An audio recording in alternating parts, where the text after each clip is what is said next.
नमस्कार बच्चों, स्वागत है आपका अपने यूट्यूब चैनल हरियाणा सेंट्रल पर। देखिए भाई, एफएसएल वाले बच्चों के लिए इम्पोर्टेंट वीडियो है। आपको पता है एफएसएल की भर्ती पिछले 3 साल से हरियाणा में चल रही है। हाईकोर्ट का डंडा था, उसके बाद ये एफएसएल भर्ती आपकी निकाली गई थी। पहले एफएसएल की भर्ती निकाली गई, पेपर ले लिया, पेपर लेने के बाद डीवी का शेड्यूल निकाल दिया, पेपर रिजल्ट निकाला, रिजल्ट के बाद आपका डीवी का शेड्यूल निकाला, उसके बाद भर्ती को रद्द कर दिया, वापस ले लिया। ठीक है, इन्होंने अपने जो पोस्ट जो इन्होंने दी थी वो गलती थी। अब उसके बाद फिर एफएसएल का पेपर लिया, दोबारा पेपर हुआ। ठीक है, आंसर की में आपके कम से कम 20 से 40 की मिला के 20 से 40 क्वेश्चन प्रश्नों के उत्तर गलत। रिजल्ट आया, रिजल्ट में कट ऑफ आई 94 कट ऑफ गई हुई है कई पेपरों की, कई मतलब अलग अलग वहां पर पोस्ट होंगी, 94 से लेके 95 93 92। ठीक है, 100 में से बड़ी गड़बड़ हुई, भ्रष्टाचार फर्जीवाड़ा जो भी आपको कहना है। उसके बाद क्या हुआ, रिजल्ट निकाला, जो रिजल्ट निकाला उस रिजल्ट में उन कैंडिडेट के नाम दे दिए जो एलिजिबल नहीं है एलिजिबल है लेकिन उनके नंबर क्या है, कम। और जिन बच्चों के कट ऑफ से ज्यादा नंबर है उन बच्चों को रिजल्ट से बाहर कर दिया। ठीक है, उसके बाद बच्चों ने आंदोलन किया, आंदोलन के साथ अपना प्रदर्शन किया, कमीशन गए, अपने रिप्रेजेंटेशन की, बताया, मीडिया में बताया, और फिर जाके जो रिजल्ट है वो क्या कर लिया, विदहेल्ड कर लिया। ये बात है आपकी 16 मार्च की। बच्चे 16 मार्च को ही सुबह वहां पहुंच गए थे। उसके बाद से अभी तक आपका रिजल्ट ऐसे का ऐसे चल गया है।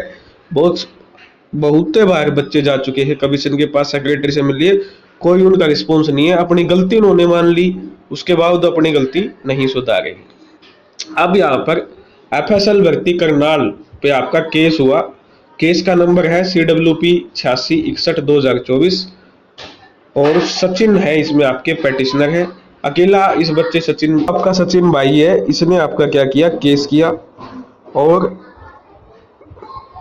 जज कौन से थे जिन्होंने केस सुना, मिस्टर जस्टिस विकास बैल, और इनकी तरफ से जो है एडवोकेट थे वो आशीष पानू यहाँ पर पेश हुए। और एडिशनल एजी रजनी गुप्ता आपकी हरियाणा स्टाफ सिलेक्शन कमीशन की तरफ से पेश हुई। अब विकास बैल ने क्या ऑर्डर दिया, ये है आपका 20 आपका अप्रैल का। ठीक है, डेट भी याद रखनी बड़ी जरूरी है। This is civil writ petition filed under article 226-27 of the constitution of India for issuance of a writ in the nature of certiorari to quash the final result, जो कि 14 मार्च को आया था, उसको आपका क्वैश करने के लिए थे। Whereby the candidate of the petition for appointment to the post of scientific staff group C forensic science laboratory various category in police department has been rejected. जो यहाँ पर पिटीशनर है उसका जो है कैंडिडेचर वो रद्द कर दिया गया, इसलिए वो कह रहा कि आपका ये जो रिजल्ट आया है ये रद्द किया जाए। Learned counsel for the petitioner has submitted that for the grievances raised by the petitioner. उन्होंने बताया जो पिटीशनर है उन्होंने आपकी रिप्रेजेंटेशन दी, annexure P12 at this stage would be satisfied in case the representation is considered by the competent authority of respondent number 2 in a time bound manner, and it after considering the same in case the pleas raised by the petitioner are found to be meritorious, the necessary leave be granted to the petitioner।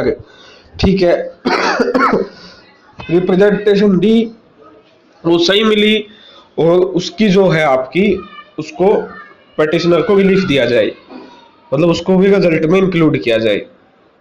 ठीक है, ऐसा कहा। Learn state council जो है आपकी यानी जो सरकार, उन्होंने कहा submitted that the competent authority of respondent number 2 would consider the said representation, वो रिप्रेजेंटेशन को कंसीडर करेगी and decide the same within a period of 8 weeks from the date of receipt certified copy of the present order. जिस दिन order मिल जाएगा उससे आपकी क्या होगी 8 वीक्स के अंदर अंदर यानी 8 7 56 दिन के अंदर अंदर आपका समाधान कर दिया जाएगा, ऐसा इन्होंने कहा। Keeping in view the above said fact and circumstances the present petition dispose की जाती है, लेकिन एक डायरेक्शन दी जाती है कंपिटेंट अथॉरिटी को of respondent to consider the representation of the petitioner and decide the same in accordance with law as expeditious possible, जितना जल्दी हो सके उतना, preferably within a period of 8 weeks from the date of receipt of certified copy of the present order, and in case after considering the same the pleas of the petitioner are found to be meritorious, the necessary relief granted to the petitioner in case the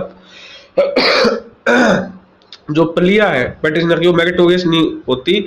then speaking order rejecting the same be passed, एक speaking order आपको pass करना पड़ेगा और rejecting the same be passed within 8 period of week from the date of receipt certified the present order. मतलब अगर candidate genuine है, meritorious है तो नौकरी दो, नहीं है तो उसको एक नोटिस निकाल के रिजेक्ट करो। It is made clear that this court has not opined on the merit of the case and the competent authority of respondent number 2 would consider कर लेगी इसको and decide the application independently in accordance with the law, कानून के दायरे में। तो कुल मिला के बात वही हुई, केस किया, केस में जाके HPSC Haryana staff selection commission ने मुंह उठा के कह दिया कि हम क्या करेंगे, रिप्रेजेंटेशन दे देंगे, हम स्क्रीन की रिप्रेजेंटेशन को क्या कर लेंगे, कंसिडर कर लेंगे। लेकिन माननीय जज साहब को बोले हैं बेचारे जज साहब, उनको ये नहीं पता या उनको ये बताया नहीं गया कि पूरे का पूरा रिजल्ट क्या है आपका गलत है, पूरा रिजल्ट आपका क्या होगा, रिवाइज होगा। और इस पे तो एक महाभियोग चलना चाहिए, पूरे कमीशन की जांच होनी चाहिए, इतना गलत रिजल्ट किस तरीके से निकाला, चेयरमैन से लेके जो पुराने सदस्य हैं सबकी एक कड़ी से कड़ी सजा मिलनी चाहिए ऐसा रिजल्ट निकालने वालों को, ठीक है ना। तो ये आपका था एफएसएल के रिगार्डिंग पूरा मामला मैंने समझा दिया। फिर भी आप अपना ये वेबसाइट से डाउनलोड करके आप निकाल सकते हो। धन्यवाद। जय हरियाणा, जय भारत।